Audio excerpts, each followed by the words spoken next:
Bien, monsieur Bertrand, à nous. Alors, comment va le sommeil?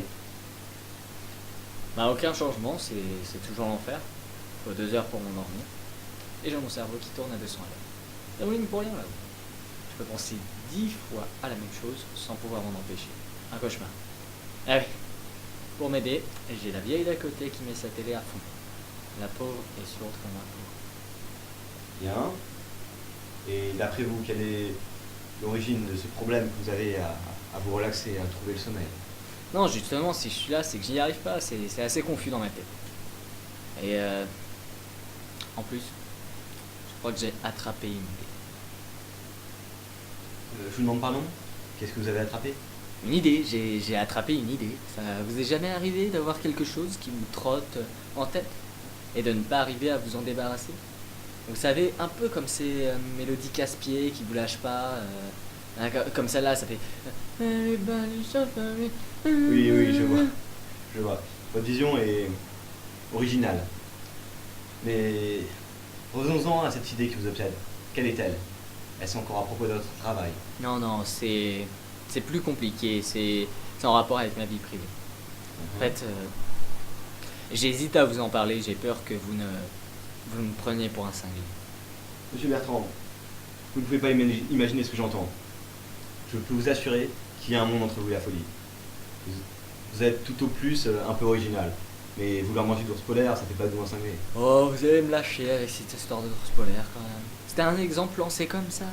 L'idée de base, c'était qu'avec le réchauffement climatique et la disparition des espèces, bientôt on aurait aussi une réduction de la diversité de nos assiettes. C'était ce côté non traité du problème Je qui sais, monsieur m'intéresse. Bertrand, je sais, excusez-moi, je vous taquine.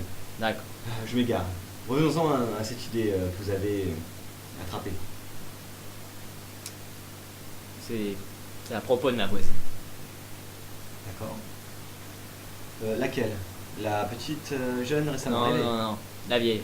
La moche. Celle qui est à moitié sourde. Et J'ai envie de brûler son chat.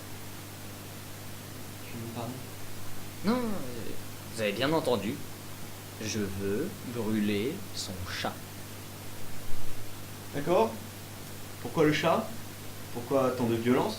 Ah, je brûlerais bien la vieille, mais j'ai pas envie de finir en prison. Oui, enfin, si vous brûlez le chat, vous n'éviterez pas les ennuis.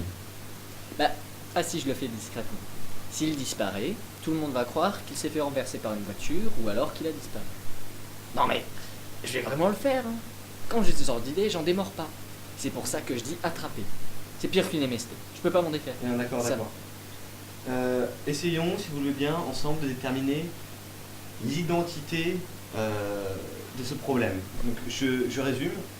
Vous haïssez votre voisine, qui est à moitié sénile, et pour des raisons évidentes, vous ne pouvez pas vous en prendre directement à elle. Alors, vous détournez votre haine sur son animal de compagnie, qui ôtez-moi d'un doute, s'il vous plaît. Si on résout le problème de la voisine, l'animal sera épargné. Oui, et ouais, oui, oui. Sauf qu'on résoudra pas le problème avec la voisine. Elle est vicieuse. D'abord, elle se fait passer pour plus sourde qu'elle n'est. Et ensuite, quand on va lui demander, tout simplement, c'est le truc le plus basique, on va lui demander de baisser le son de sa télé. Eh ben, elle va nous faire répéter 5 fois, voire 50, voire beaucoup plus. Puis après, elle va faire semblant de nous inviter. Pour tout ça, manger quoi? Des gâteaux. Mais ces gâteaux sont ignobles, immangeables. Et en plus, quand on repart... Monsieur Bertrand, vous n'êtes pas le seul dans cet immeuble, il me semble. Et si c'était vraiment si atroce, les gens se seraient manifestés. En plus, dans un quartier calme, ça serait passé inaperçu. Oui, oui, le quartier est calme, j'habite rue Carnot, mais le problème c'est que tout le monde se plaint. Et le deuxième problème, c'est que vous savez, personne n'ose toucher au troisième âge. Si vous dites que les vieux vous pourrissent la vie, c'est vous qui vous faites lapider. Non, plus j'y pense, plus la solution est évidente. Faut que je crame son chat. Comme ça, elle va tomber en dépression, elle finira en hospice.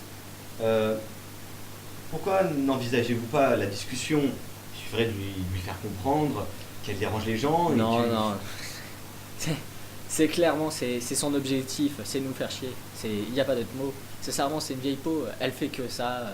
Elle doit faire ça qu'à longueur de journée. Hein. À mon avis, faire ses gâteaux et de nous balancer son odeur dans tout l'immeuble. Et c'est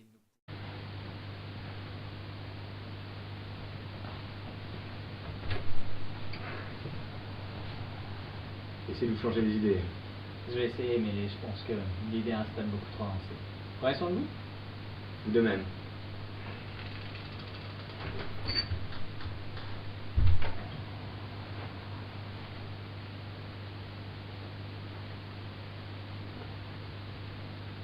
Oui, maman, c'est Hervé. S'il te plaît, prends ton chat avec toi et va chez Simone. Non, je t'expliquerai plus tard. D'accord, d'accord. Dis-moi, ton voisin, celui, tu sais, qui fait des pyramides avec ses bouteilles de bière. Eh bien, il s'appellerait pas Monsieur Bertrand par hasard? Oui, eh bien, comme il dit, il a attrapé une idée. Une mauvaise idée.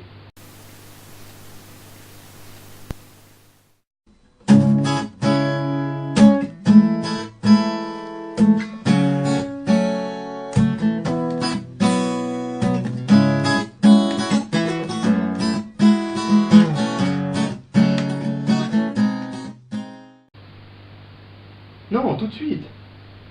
Quoi? Eh bien, si Simone n'est pas chez elle, va chez Camomille.